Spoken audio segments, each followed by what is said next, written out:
Hare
हम लोग सनकादि परमर्षियों की कथा सुन रहे हैं।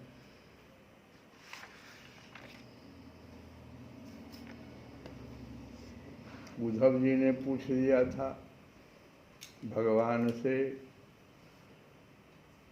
कि जिस समय जिस रूप से सनकादि परमर्षियों को योग का उपदेश दिया था उस स्वरूप को मैं जानना चाहता हूँ।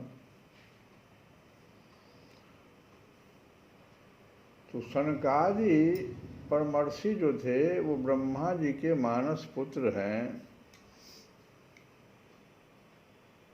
उन्होंने एक बार अपने पिता से योग की सूक्ष्म अंतिम सीमा के संबंध में प्रश्न कर दिया। कोई योगी बहुत आगे तक बढ़ गया हो, उस समय में जो उसको विघ्न आ रहा है उससे संबंधित प्रश्न है। ये साधारण मनुष्य के बुद्धि से बहुत दूर की बात है। इसीलिए हम लोग कथा को कल सुने भी लेकिन समझ नहीं पाए।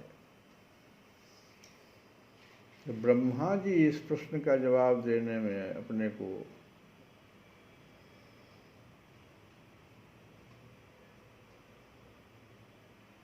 नहीं योग्य पाए तो भगवान की याद ब्रह्मा जी ने किया, ध्यान किया भगवान का।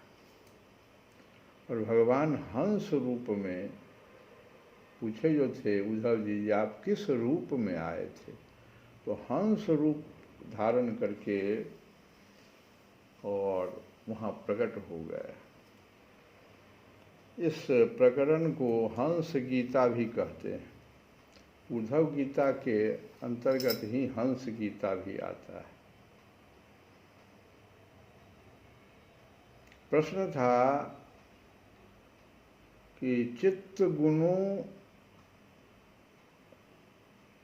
इसको विषय भी कहते हैं, तो चित्त जो है विषयों में घुसा ही रहता है। योगी का चित्त जो बहुत अंतिम सीमा के संबंध में प्रश्न है, सूक्ष्म प्रश्न है कि चित्त जो है विषयों में घुसा रहता है, गुणों में घुसा रहता है। और गुण भी चित्त की एक एक वृत्ति में प्रविष्ट रहते ही। तो होता क्या है कि गुणातीत कैसे, आप बार बार करें गुणातीत हो जाना चाहिए, और चित्त और गुण आपस में मिले जुले रहते हैं। तो ऐसी स्थिति में जो पुरुष इस संसार सागर से पार होकर मुक्ति पद प्राप्त करना चाहता है वह इन दोनों को एक दूसरे से अलग कैसे कर सकता है? प्रश्न यही है।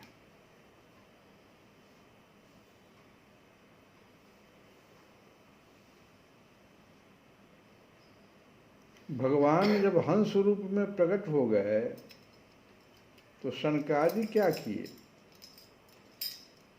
उन्होंने एक चरणों की वंदना कर दी भगवान की और पूछ दिया कि आप कौन हैं। उस हंस रूपी भगवान जो हंस रूप में अवतार लिए थे उस जगह हंसावतार भी कहा जाता है। अक्षय नवमी के दिन विष्णु भगवान की जो पूजा अमला के नजदीक हंसावतार। आप कौन हैं?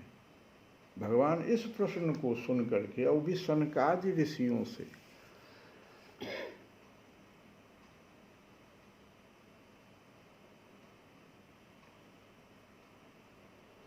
तो यह प्रश्न जो है भागवत में कई बार आया है और सबसे कठिन प्रश्न भगवान इसको कहते हैं। भगवान से कोई पूछ दे कि आप कौन हैं, तो सबसे कठिन प्रश्न है ये। इससे पहले मुचुकुंद जी की कथा हम लोग सुने थे।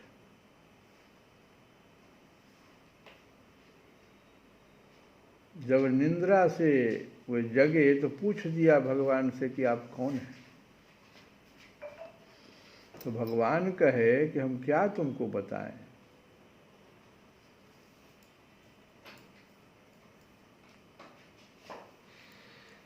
मेरा अनंत नाम है, मेरा अनंत जन्म है, मेरा अनंत अवतार है। मैं क्या बताऊं तुम्हें? प्रश्न तो बहुत कठिन है ना। कोई अनंत से पूछ दे कि आप कौन हैं, और यही प्रश्न यहाँ पर सनकादि ऋषियों ने भगवान से पूछ लिया, कि आप कौन हैं।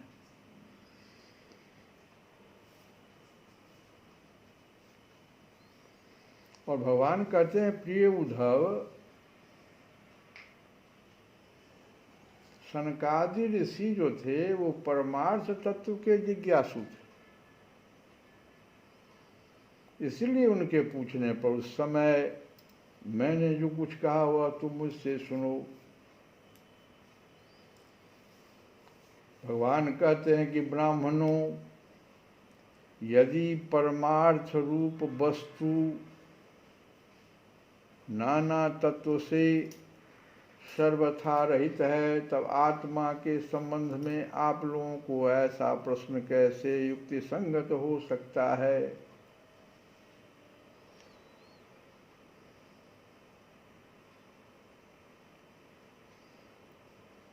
यह जो आप पूछ रहे हैं कि आप कौन है, तो आप लोगों का यह प्रश्न ही केवल वाणी का व्यवहार है, कोई इसका अर्थ ही नहीं है। ये वाणी का व्यवहार है। आप हमको देखे, हमसे वाणी, आपके पास वाणी था, पूछ दिए, कुछ समझा ही नहीं आपने। अतः यह विचार पूर्वक अगर देखें तो ये निरर्थक है, क्योंकि हम मन वाणी दृष्टि सबसे हम पड़े हैं।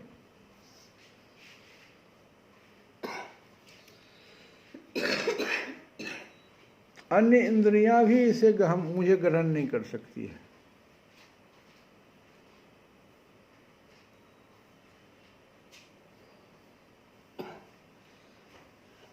मुझसे भिन्न कुछ है ही नहीं। मैं क्या बताऊं तुम्हें। गीता में भगवान कहते हैं कि मैया ततम इदं सर्वं जगत अव्यक्तमूर्तिना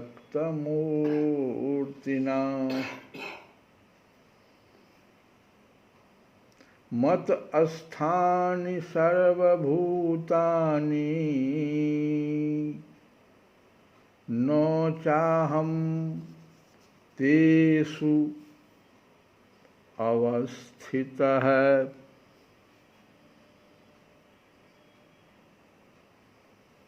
इस समूचे ब्रह्मांड की अभिव्यक्ति मेरे अव्यक्त रूप से, मेरे द्वारा व्याप्त है। तुम पूछ रहे हो मैं कौन हूं? इस संपूर्ण ब्रह्मांड की अभिव्यक्ति सर्वं जगत अव्यक्त मूर्तिना,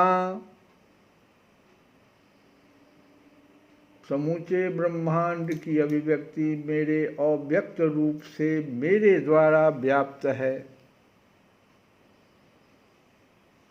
सभी जीवित प्राणी मुझ में निवास करते हैं। पूछ रहे हो कौन है? लेकिन मैं उनमें निवास नहीं करता। और सीमित में कैसे निवास करेगा? समुद्र और लहर, कितने लहर हैं समुद्र में, वो समुद्र में निवास तो करता है। ये समुद्र लहर एक लहर में कैसे निवास करेगा?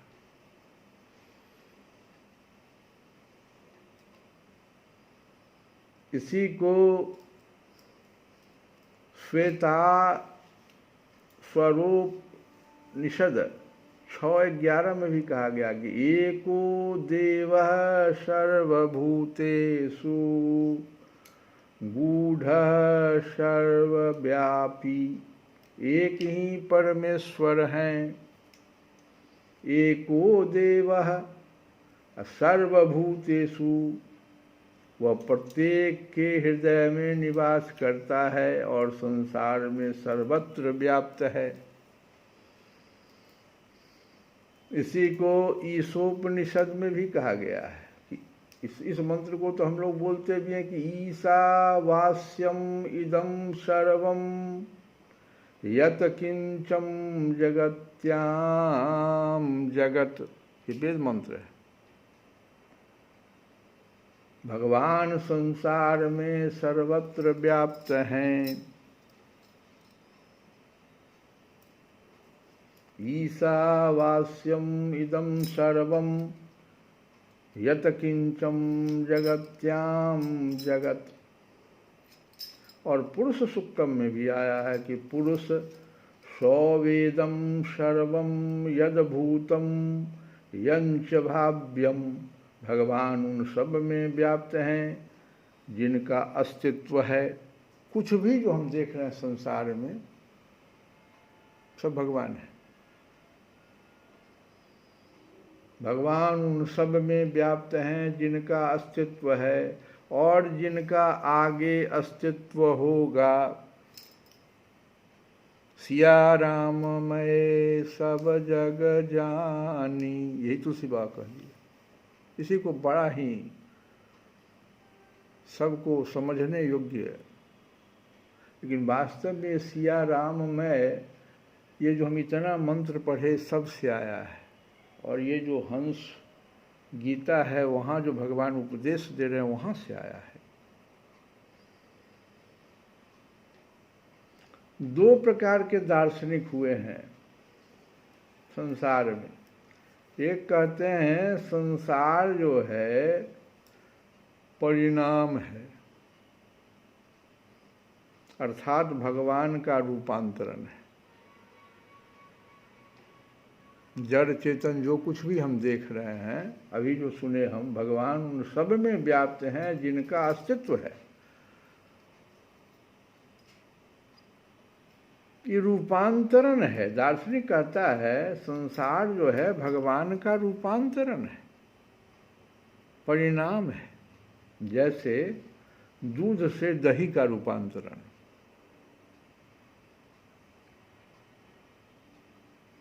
दूसरे प्रकार के दार्शनिक कहते हैं कि संसार विवृत का है, अर्थात एक पदार्थ में दूसरे का भ्रम है। संसार कोई चीज है ही नहीं, ये भ्रम है। जैसे अंधेरे में सांप में रस्सी का भ्रम, क्योंकि अज्ञान है इसलिए ये संसार जगत। लेकिन गीता में भगवान, ये दार्शनिकों का विचार है, दो प्रकार का विचार है। इन्हीं से लिया वो, इन्हीं मंत्रों से लिया, इस तरह से वो दो दर्शन संसार के बारे में बता दिया। एक कह दिया कि ये परिणाम है भगवान का, दूसरा कह दिया नहीं भाई ये विवृत है, एक भ्रम है, पदार्थ, एक पदार्थ में दूसरे का भ्रम है। गीता में भगवान ऐसा नहीं कहते हैं। भगवान कहते हैं गीता में न ये परिणाम है न ही ये विवृत है। संसार को भौतिक शक्ति जो हम जो देख रहे हैं संसार में, जो एक भौतिक शक्ति है जिसे माया शक्ति कहते हैं, और एक जीवात्मा है संसार में, जड़ और एक चेतन। तो जड़ हुआ भौतिक शक्ति भगवान का, और चेतन जो है, जो जीवात्मा है, वो भगवान की शक्ति है, अर्थात पराशक्ति भी कहते, इसको पराशक्ति कहते हैं, इसे जीव शक्ति भी कहते हैं। और दोनों, जो भौतिक शक्ति और ये पराशक्ति या जीव शक्ति, ये दोनों भगवान की शक्ति है।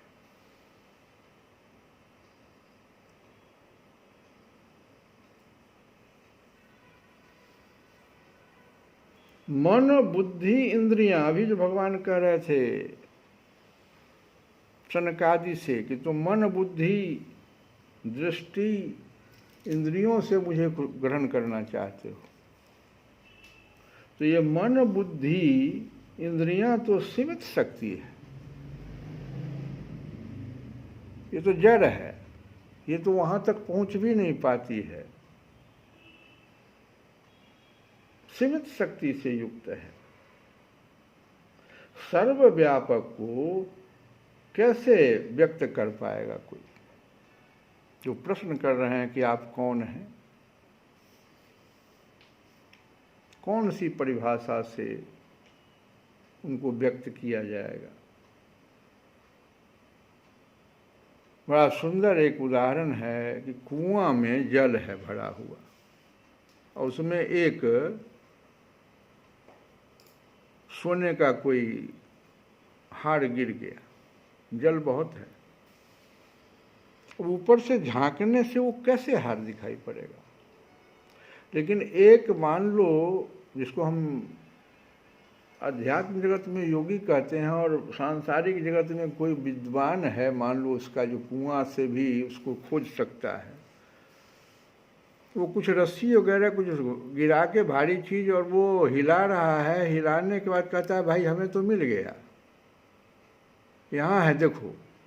अब वो तो अनुभव कर रहा है उस रस्सी को घुमाने से, लेकिन संसार को कैसे बताएगा कि भाई यहीं पर है?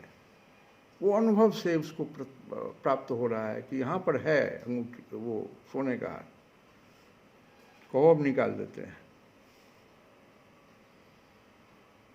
यही स्थिति है।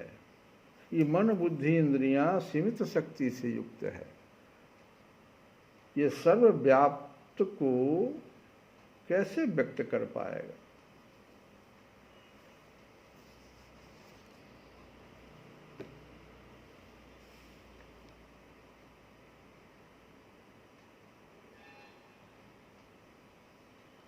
तुम्हारा प्रश्न ही गलत है। मैं ही सब हूं और मेरे अलावा कुछ भी नहीं, भगवान यही कह रहे।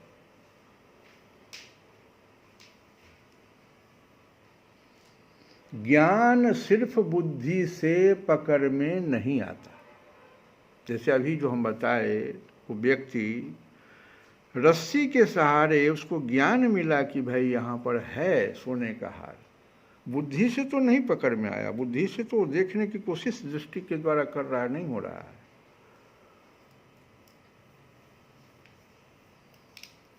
ज्ञान सिर्फ बुद्धि से पकड़ में नहीं आता। एक सुंदर कथा भी है,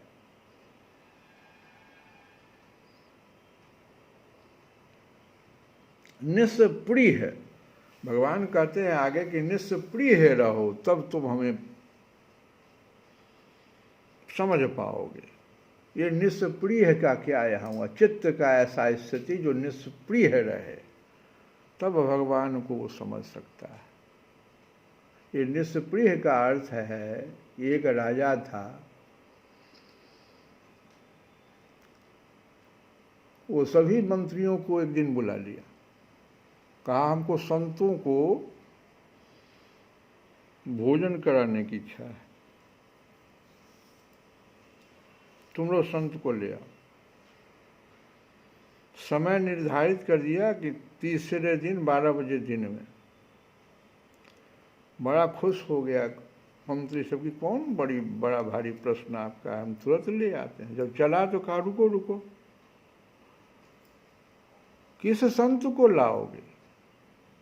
ये पूछा हमसे।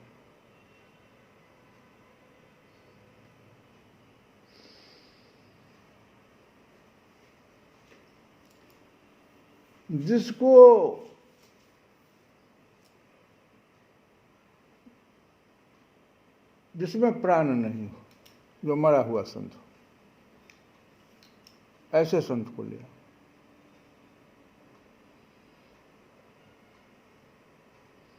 और यह भी समझ लो कि 3 दिन के अंदर ही है, नहीं तो प्राण दंड दे देंगे।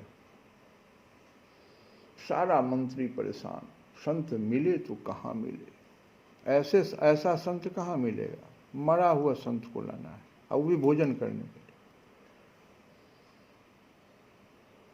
तीसरा दिन आ गया, बहुत परेशान एक संत मिल गए रास्ते। पूछा कि क्या बात है, आप लोग इतना क्यों परेशान हैं? कहा इस प्रकार का दुविधा है हमारे पास, आप संत हैं, आप ही बताइए कोई रास्ता। कहा हो जाएगा, तुम जाओ राजा से कहो हम आ रहे हैं। 12 बजे बुलाया? जी हम आ रहे हैं। लेकिन वो क्या किए संत महाराज, पहला दिन जल्दी आ गए, 12 बजे के बदले में 11 बजे आ गए। राजा देखते बिगड़ गया, कहा ये कहाँ से संत हो गया जी, भगा। वो चले गए, धक्का दे दिया उनको। फिर दूसरे दिन कहा कि अच्छा उन्हीं को बुला के लाओ, समय लेकिन मेरा वही है 12 बजे। राजा कह रहा है कि फिर उन्हीं को बुला के लाओ। दूसरे दिन 12 बजे के कुछ देर बाद आए, फिर धक्का दे के भगा दिया। कहा एक संत कहाँ है? तीसरे दिन ठीक समय पर हुआ है। कहा बहुत अच्छी बात है, बैठिए। खाना खिला दिया। कहा आप तो जीवित हैं, धक्का दे दिया। कहा जाइए, आपको तुम नहीं बुलाए थे। फिर कहा फिर बुला के उन्हीं को लाओ, चौथे दिन। और चौथे दिन जब वो आए संत, तो उनको पालकी पर बिठाया राजा, अंतःपुर में ले गया, खूब पूजा किया। कहा आप ही की खोज थी मुझे, आप में प्राण है कहाँ? इतना बार हम आपको दुत्कारे, भोजन पर से उठा दिए, आप फिर आ गए। फिर बुलाया हमने, आप फिर आ गए। ये निष्प्रिय चित्त का एक दर्शन है। ऐसा व्यक्ति अगर हो जाए जिसके चित्त में कोई विषय ही ना हो, वो विषय जो पूछ रहे हैं प्रश्न कि गुण, ये सब उपाधि है। जो हम कल कहे थे ना, ये कोई व्यक्ति है और वो जो मान लो सर्विस कर रहा है, उसको कुछ उपाधि मिल जाए कुछ दिन के लिए, भाई आप डीएम हैं, आप फलाने हैं, फिर तो उसका छिन जाता है। वैसे ही भगवान कर रहे हैं, ये सब उपाधि है, इस पर विचार ही नहीं तुमको करना चाहिए, तुम योगी थे तो।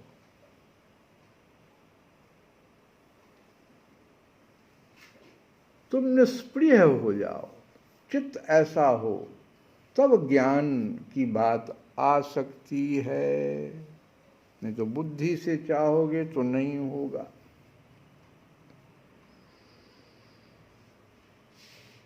कर्म योग जो भगवान गीता में बताते हैं, वो चित्त शुद्धि की ही तो शिक्षा है। भक्ति योग में भी हर इंद्रियों को, अब देखो क्या है, मन जो है हमारा विषय से अलग हो ही नहीं सकता है। तो भक्ति योग में क्या, बहुत सुंदर शास्त्र का बड़ा बढ़िया निर्णय है कि विषय से अलग करना क्यों चाहते हो, क्यों परेशान हो रहे हो? हर इंद्रियों को भगवान के विषयों में लगा दो। उसको विषय चाहिए ना, मन को भगवान के विषयों में लगा दो। मन विषय से नहीं हटता, अतः भगवान के विषयों में, पारलौकिक विषयों में उसको लगा देना चाहिए। और एक बार उसको जब चख लेगा मन, तो फिर सांसारिक विषयों में नहीं आएगा वो। बहुत सारे उदाहरण हैं अभी भी संसार में, ऐसे महात्मा हैं जो कुछ भी नहीं है उनके पास और सब कुछ है, सारा संसार उनके सामने नमन करता है। तुलसी बाबा कहते हैं, देखो, जीव परमात्मा के समान नहीं हो सकता। जीव अज्ञानवश अपने को परम ब्रह्म मान लेता है। जीव और ईश्वर एक नहीं है। अब कहोगे जे अहम ब्रह्मास्मि फिर कहां से आ गया? ये तत्व रूप से ईश्वर सजीव अविनाश, ये तत्व रूप से। लेकिन इसका ये अर्थ नहीं है कि जीव परमात्मा के समान हो गया। इसलिए भगवान कह रहे हैं कि समूचे ब्रह्मांड की अभिव्यक्ति मेरे अव्यक्त रूप से मेरे द्वारा व्याप्त है। सभी जीवित प्राणी मुझ में निवास करते हैं, लेकिन मैं उनमें निवास नहीं करता। जीव और परमात्मा एक नहीं है। कैसे है? असीमित कैसे सीमित में जाएगा? और इसी को तुलसी बाबा गा के कहते, जो यह है प्रसंग कहाँ का? ये प्रसंग जो है सो बालकांड में पार्वती जी के साथ ये प्रसंग आया है कि जो असही सीसा करही नर, जड़ विवेक अभिमान, परहि कलप भरी नरक में, जीव की ईस समान। ये हिस्सा करो ही नहीं, हे नर, ये बात सब नहीं करो। मत सोचो जो हम परमात्मा हैं।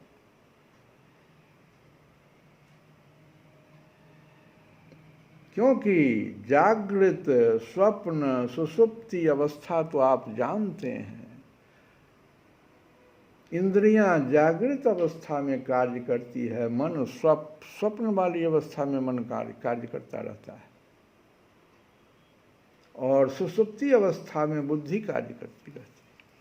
और तीनों का ज्ञान आत्मा, आपके भीतर जो आत्मा है, वो बता देता है कि आप गहरे नींद में आज सोए।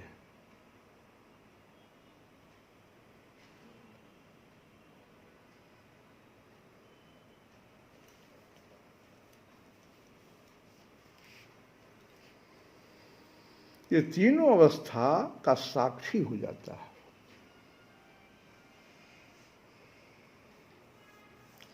तो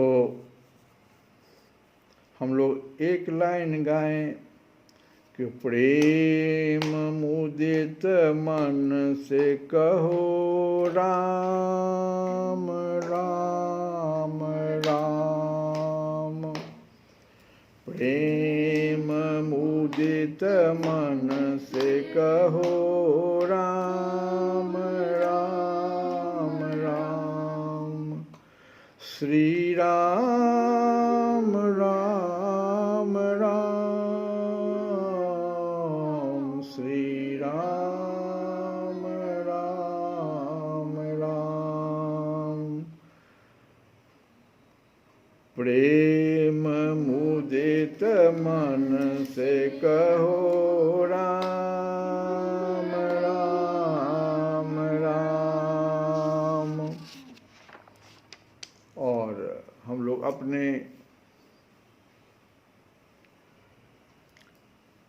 जो बुद्धि है, जिसको निर्मल बनाने के लिए एक बार तुलसी बाबा के उस पद को गाएं कि जनक सुता जग जननी जानकी, अतिशय प्रिय करुणा निधान की, ताके जुग पद कमल मनावो, जासु कृपा निर्मल मति पाओ। और इसी को विद्यापति जी ने भी गाया कि सहज सुमति बर दिया ए गोसाउनि, सहज सुमति बर दिया ए गोसाउनि, अनुगत गति तुव पाया। श्री कृष्ण गोविंद हरे मुरारे, हे नाथ नारायण वासुदेव।